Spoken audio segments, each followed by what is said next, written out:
What is up, guys? Rick Cacus here, and today, it's been a while, but it's time to go over some Destiny 2 news. Now, first and foremost, we now have the entire first month of Destiny 2 events officially laid out by Bungie. We're going to go over all of it, and it's going to answer a lot of the questions I have been seeing. And after that, we have some brand new information about the first expansion, the Osiris themed expansion, coming to Destiny 2 around December. And so, let's get started. Beginning here again with the first month of activities in Destiny 2. So starting us off, we are currently in launch week. That means that Tuesday on the 5th, where a lot of people were able to play but not still technically the launch day, was the first ever weekly reset. Every other Tuesday from that point forward will again be the weekly reset. So it's going to reset the planet the Flashpoint is being held. Currently it's the EDZ, and it's also going to reset the Nightfall. The very next day, the 6th, was of course the launch day. Now you'll notice here a distinct lack of things. Keep that in mind, because next week, week 2, things get really interesting. We have a new Nightfall with the inverted spire, with the modifiers being momentum and the time warp rings modifier.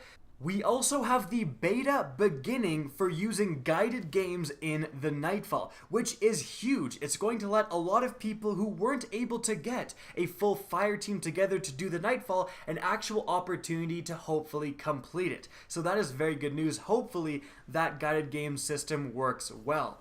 After that, the Flashpoint is going to change to Nessus. So those are the normal activities, except for the guided games starting. That's obviously quite cool.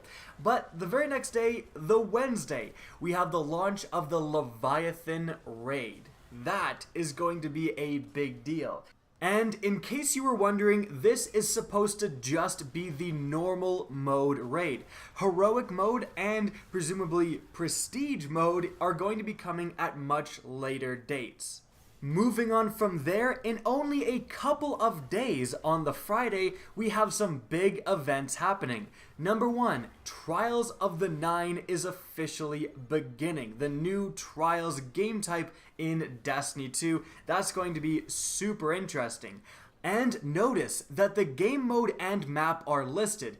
The game mode countdown on the map Eternity. But also, that same Friday, XUR returns for the first time. Remember, in the launch week, XUR returning was not a thing. So many people have been asking, where is XUR this weekend? He's not here. According to Bungie, officially, he will be arriving next Friday. The technically second Friday of Destiny 2.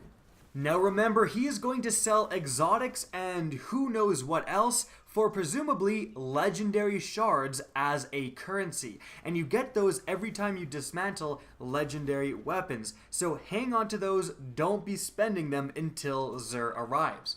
Moving on to week 3, this is a relatively normal week. We have the Nightfall being Exodus Crash with the modifiers Attrition and Time Warp Anomalies. So it seems like each different Nightfall has a different Time Warp mechanic. It's all a play on the timing system. After that, the Flashpoint is switching to IO. After that, on Friday, we have the return of Trials of the Nine, but this time with a new game mode. That's right, Trials will actually rotate game modes in Destiny 2. It's survival on the map Altar of Flame. So that is super interesting. It seems like Trials will just rotate through all of the competitive game modes at a randomized basis. So that is definitely going to really change how you play the game every single week. And of course, we have XUR arriving once again. Now, week 4 is also where things get quite interesting. So, firstly, on the Tuesday, we're going to have the Nightfall being the Pyramidion with the modifiers Torrent and Time Warp 0 Hour. After that, the Flashpoint is going to be on Titan. After that, the Leviathan Raid Guided Games beta begins. So those of you who can't get a raid group together, hopefully you can with Guided Games. That's one of the biggest questions and features of Destiny 2. Will this built-in matchmaking system Guided Games actually work with stuff like the raid, which is by far the biggest activity people want matchmaking for. But after that, we have something entirely new and incredibly interesting. We have Faction Rally Begins. So week 4, we have factions returning to Destiny 2. I'm sure you guys have been wondering, where's Future War Cult? Where's Dead Orbit? Where's New Monarchy? Apparently, here they are. Presumably, and we don't know much on this faction rally, but presumably, at this date, you're going to be able to pledge your allegiance to the faction of your choosing, and then by playing the game, level up that faction and earn weapons and armor. But that's pretty much what was happening in Destiny 1, and even if that is just the case in Destiny 2, that's just the minimal case, right? There is a whole bunch of new possibilities that could really spice up factions, and I can't wait to see what Bungie actually does with this first faction rally.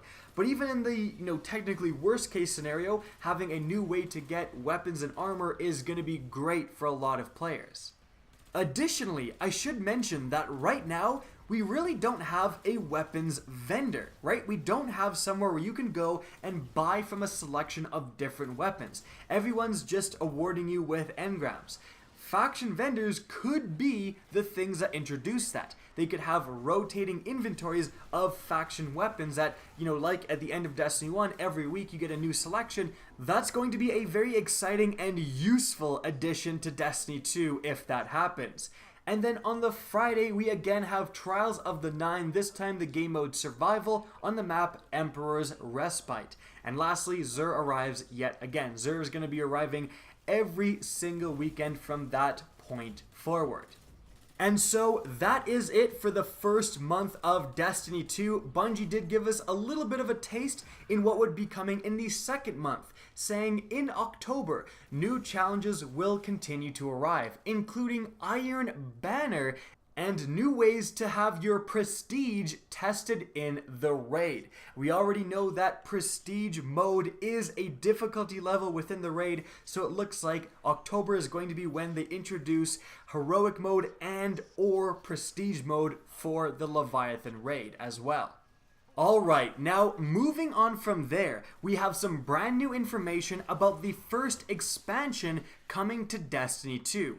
Up to this point, we've known the following information. Number 1, it's Osiris themed because of the symbol represented here in this expansion pass. Number 2, there was a leak by Kotaku, which is a absolutely fantastic source for leaks actually, they've always been right, that said that the expansion was getting the following things. Number 1, a new patrol area, and with Destiny 2 we've all experienced that patrol areas are actually a big deal. There's a lot going on. And number 2, a new social space actually being the Lighthouse from Trials of Osiris. There's no more Trials of Osiris, it's Trials of the Nine obviously, and so the social space that used to be off limits to anyone who didn't go 9-0 is now going to be opened up for everybody. And also, that this expansion would be called Curse of Osiris. Now, this new information is coming from Microsoft. Not Microsoft XX on the forums somewhere, actually Microsoft. Because they listed a description of the first expansion officially on their website for the Xbox One. And reading off of there, Destiny 2 Expansion 1, Curse of Osiris, which basically confirms the Kotaku leak by the way, continues your Guardian's journey with all new story missions and adventures set in a new destination, Mercury. Journey through time and space to learn the secrets of Osiris, avert a dark future, and rebuild the ties with the legendary warlock and his greatest student, Ikora Rey. The features of this expansion include explore Mercury and its mysterious infinite forest that really makes it sound like patrol mode. Explore Mercury, that is patrol written all over it. Next we have new story missions and adventures, new themed weapons, armor, and gear to earn, new cooperative activities, that could mean more strikes, that could mean a new raid. Unfortunately, they're quite vague here. New competitive multiplayer arenas, that's just new PvP maps, and more.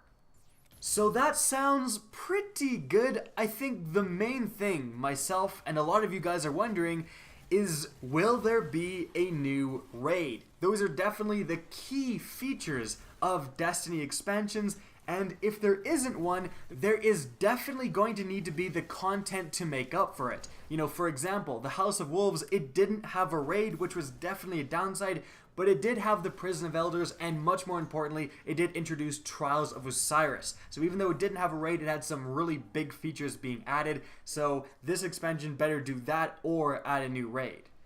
And so guys, that is it for the Destiny 2 news. If you learned something new, please remember to help me out by simply rating and especially sharing this video. Those who do are the true MVPs.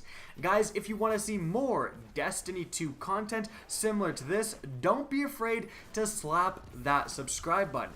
And if you guys want to get in touch with me and keep up to date with the latest channel activity, the best way is to follow me on Twitter at RickKakis. That's linked in the description down below, as is my Twitch channel, which you can also follow. Again, I hope you enjoyed the video, and as always, have a good day.